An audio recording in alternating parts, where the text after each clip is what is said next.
पहाड़ों और जंगलों से घिरा हुआ एक नागपुर नामक गांव हुआ करता था। उस गांव का नागपुर नाम ऐसे ही नहीं पड़ गया था, बल्कि यहाँ चारों तरफ बड़ी संख्या में तरह तरह के सांप यूं ही घूमते रहते थे। इसीलिए गांव का नाम नागपुर पड़ गया था। गांव वाले वहां के सांप को भगवान की तरह मानते थे और उनकी पूजा भी किया करते थे। वहां एक डरावनी गुफा भी हुआ करती थी, जिसमें एक चुड़ैल नागिन अपने एक बेटे के साथ रहा करती थी। उस चुड़ैल नागिन को वरदान मिला हुआ था कि उसके पास चुड़ैल और नागिन दोनों की शक्तियां होंगी। इसलिए उसका आधा शरीर चुड़ैल का था और आधा शरीर नागिन का। वो अपने पुत्र से बड़ा ही प्रेम करती थी। उस गांव में एक राजकुमार था जिसके पास बेशुमार दौलत थी और वो प्रजा को बहुत ही प्रिय था। वो भी वहां के सांपों की बड़ी पूजा करता था। राजकुमार का नाम प्रताप सिंह था और उसे शिकार का बड़ा शौक था। वो अपनी पत्नी इंदुमती और अपने 2 बेटों आनंद और आदेश के साथ रहता था। आनंद बड़ा ही शरारती था और आदेश शांत स्वभाव का था। एक दिन राजकुमार अपने दोनों पुत्रों को शिकार पर ले जाने की आज्ञा अपनी पत्नी इंदुमती से मांग रहा था। इंदुमती जी, आज हम शिकार पर अपने दोनों पुत्रों को ले जा सकते हैं। अब तो वो बड़े हो गए हैं। अभी से शिकार करना सिखा देंगे तो बड़े होकर हमारी तरह अच्छा शिकार कर पाएंगे। लेकिन राजकुमार जी, माना वो बड़े हो गए हैं, पर अगर उनको चोट लग गई तो, या शिकार करते समय जंगली जानवर ने उन पर हमला कर दिया तो? आप चिंतित ना हो इंदुमती जी, मैं उनके साथ रहूंगा और अपने साथ सुरक्षा के लिए ज्यादा सैनिक भी ले जाऊंगा। ठीक है, तो फिर ले जाइए इन्हें।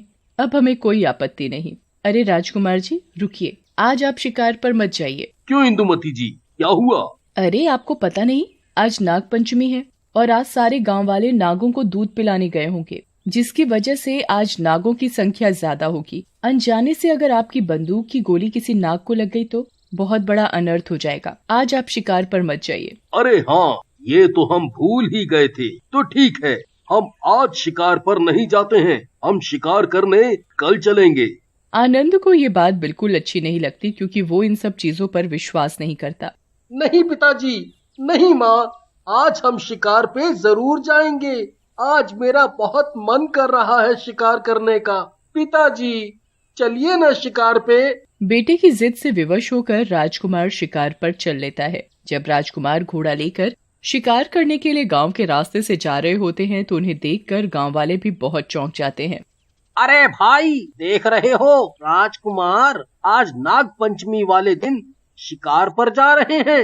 हाँ भाई, देख रहा हूँ। राजकुमार भी तो नागों की इतनी पूजा करते हैं, फिर भी आज के दिन शिकार पर जा रहे हैं। चलो भाई, जरा पूछ कर तो आए, ऐसा क्या हो गया जो नाग पंचमी वाले दिन भी राजकुमार शिकार पर जा रहे हैं। वो दोनों गांव वाले राजकुमार को रोकते हैं। अरे राजकुमार जी, जरा रुकिए तो। राजकुमार अपना घोड़ा रोकता है। हाँ बोलिए, क्या हुआ? आप और नाग पंचमी वाले दिन शिकार करने जा रहे हैं, बात कुछ जमी नहीं राजकुमार जी। आज के दिन तो आप हम लोगों के साथ नागों को दूध पिलाने जाते हैं और उनकी पूजा भी करते हैं। ये सब आप भूलकर शिकार करने क्यों जा रहे हैं? अरे भाई, अब क्या कर सकते हैं। हमारे पुत्र की जिद थी शिकार पर जाने की और हम पिता होने के नाते विवश हो गए। चलिए ठीक है, अब बेटे की जिद के सामने तो कोई भी बाप सर झुका लेता है। तभी राजकुमार वापस शिकार के लिए निकल जाते हैं। ऐसी भी क्या जिद? मुझे तो लग रहा है आज तो इनके साथ कोई अनहोनी होने वाली है। जब राजकुमार अपने दोनों पुत्रों को शिकार के लिए ले जाता है तब आदेश का ध्यान शिकार सीखने पर ही होता है, पर आनंद का ध्यान तो कोई नई शरारत करने पर होता है। चलो सैनिकों, जंगल के बीचों बीच जहाँ तालाब है, हम सब वहाँ चलते हैं। वहाँ अक्सर जंगली जानवर पानी पीने आते हैं।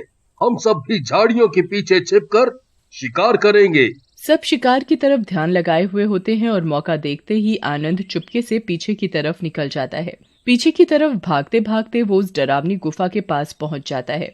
उसे वहां एक छोटा सा सांप सोया हुआ दिखता है। आनंद के दिमाग में उसके साथ कुछ शरारत करने की सूझी और वो अपनी बंदूक से उसे भगाने लगा। तभी बंदूक की गोली गलती से उस सांप को लग गई। आनंद बहुत घबरा गया था और वहां से भाग गया। भागते भागते वो गुफा के बाहर आ गया। देखा तो उसके पिताजी और भाई उसको ढूंढते ढूंढते गुफा के बाहर आकर खड़े हो गए। आनंद भागते हुए अपने पिताजी के गले लग गया। क्या हुआ आनंद बेटा, तुम इतने घबराए हुए क्यों हो? क्या हो गया? पिताजी, पिताजी, मैंने मैं आनंद इतना घबरा चुका था कि ठीक से कुछ भी बोल नहीं पा रहा था। तभी उस चुड़ैल नागिन की चिल्लाने की आवाज सुनाई देती है। मेरा बेटा, हे भगवान, किसने मारा मेरे बेटे को?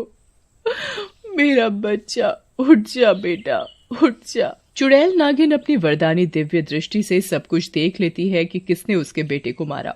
जैसे ही उसे पता चलता है कि उसके बेटे को राजकुमार के बेटे आनंद ने मारा है, वो बहुत गुस्से में आ जाती है और गुफा के बाहर निकल आती है। तुमने मेरे बेटे को मारा है ना? अब मैं भी तुझे मार डालूंगी। अब तू मेरे हाथों से मरेगा। सिर्फ 2 दिन के अंदर अंदर तुझे मैं मार दूंगी। राजकुमार और बाकी सब बहुत डर जाते हैं और वहाँ से भाग जाते हैं। राजकुमार अपने महल में जाते ही आनंद से कहते हैं कि तुम्हें कई बार समझाया है कि ऐसी शरारत मत करो जो किसी को हानि पहुंचाए या फिर किसी की जान ले ले।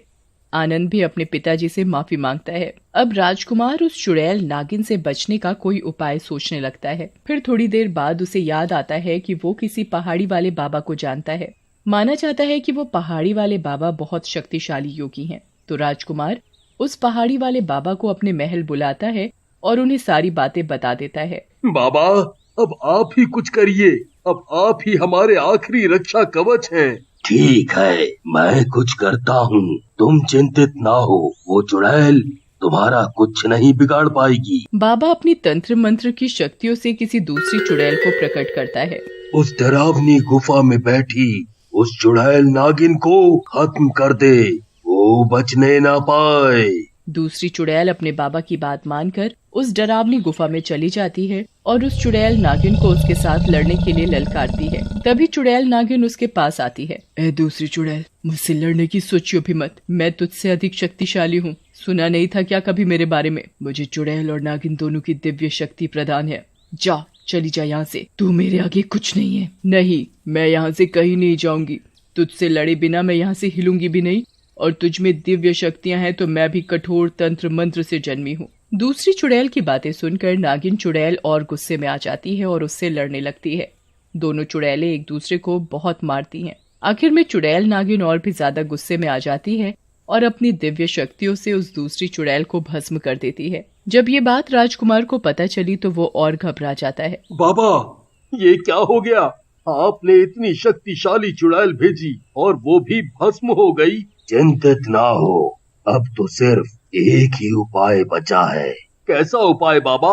मैंने पहाड़ी पर कठोर तपस्या और योग करके एक औषधि बनाई थी। चाहे कोई कितना भी घायल हो या फिर कोई मर भी क्यों न गया हो, ये औषधि उसे भी जिंदा कर देगी। बस इस औषधि को उस मरे हुए सांप को लगा दो। क्या पता अपने बेटे को वापस जिंदा पाकर वो चुड़ैल नागिन तुम्हारे बेटे को ना मारे।